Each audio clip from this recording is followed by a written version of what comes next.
We could be learning new information today on the situation at the WIP site near Carlsbad. The Department of Energy, the federal government, is expected to have a town hall meeting today to get residents caught up with everything. News 13's Samantha McDonald is here with a preview, and she has the latest. Good morning, Sam. Good morning, Matt and Elizabeth. The WIP site now has a team making final preparations to re-enter the contaminated nuclear waste repository next week. The underground tunnels at WIP have remained closed since a Valentine's Day leak that also contaminated 13 workers on the surface. The feds say new tests confirm worker exposure levels were extremely low and serious health effects are not likely. Meanwhile, the DOE says a special re-entry team is now wrapping up training for a mission to go into the contaminated mine and find out what happened. It is expected they'll most likely find a portion of the mine collapsed on some waste containers. As mentioned, the DOE is holding a WIP town hall meeting in Carlsbad.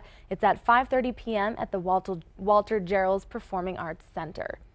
Biological samples were also taken from those 13 employees. The Center for Disease Control will double-check them. Testing is also underway on other employees who were at the repository after the radiation release. Back to you. Thanks for the update, Samantha. Of course, we're going to continue to follow all the developments down at WIP. We'll keep you updated here on the air and anytime online at KRQE.com. Well, he told a local newspaper he'd rather burn law enforcement training materials than release them to the public. Well, that is what Law Enforcement Academy Director Jack Jones said to the Santa Fe New Mexican last month, and it sparked an uproar from civil rights groups. Since then, State Police Chief Pete Casetas, who's also an LEA board member, came forward to say Mr. Jones' comment was taken out of context. Pete Casetas says the board will comply with records requests, but certain tactics will not be included. Here to say, you know what, everybody calm down. We're going to release it. It's releasable, and we'll stand behind our training. And those tactics, which I think will put, or we think will put our officers in jeopardy, we're going to hold on to those. Chief Casetas says things such as officer survival and patrol tactics could put officers' lives in danger if criminals were to get their hands on that information. Well, you may remember this story. It was from Special Assignment that we told you about a few weeks ago. It was about a man convicted for having an open container of non-alcoholic beer in his car, which is legal.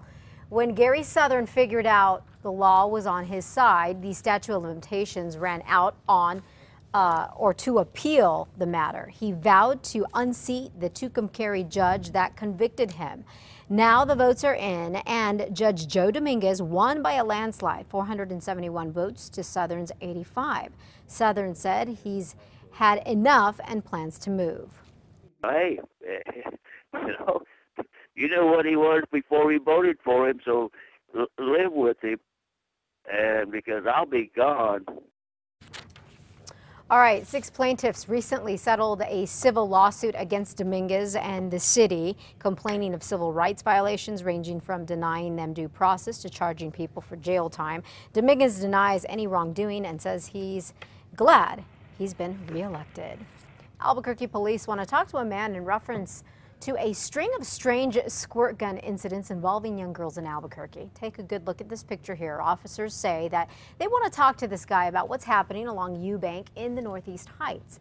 There have been multiple reports of some man approaching kids, then asking to videotape them while spraying them with a squirt gun. APD says the victims have mostly been girls ages 6 to 16. Now, APD is not calling this man right here a suspect. All they want is to talk to him. They have set up a tip line.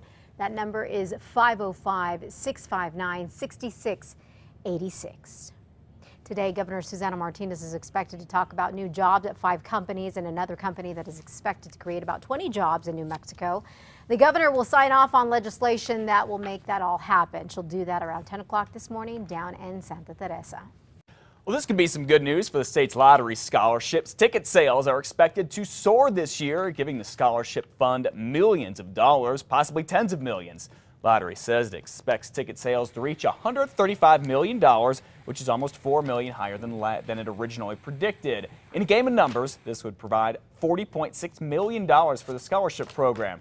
That scholarship program, you know, has made headlines recently for its financial problems because there is a lot more money going out than going in. If you remember, the legislature passed a bill a few weeks ago to help make that program continue. Well, today is the second of 4 public meetings to talk about the budget for Albuquerque Public Schools. And if you want to give your 2 cents on the issue on how the district should spend the money, you can do it. The meeting will be tonight from 6 to 7:30 at LBJ Middle School on Taylor Ranch Drive in the northwest part of town. There are 2 more meetings that are going to be next week if you can't make it tonight. Liz? 2 new bills have been signed by Governor Susana Martinez that should help kids in schools and also help first responders. The first improves the benefits provided to family members of firefighters who die in the line of duty. Under the law, the surviving spouse or kids of the firefighter would receive $250,000 from the state rather than just $50,000. The second is called the Breakfast After the Bell measure. It means schools in high poverty areas will now provide free breakfast to students after their school day starts.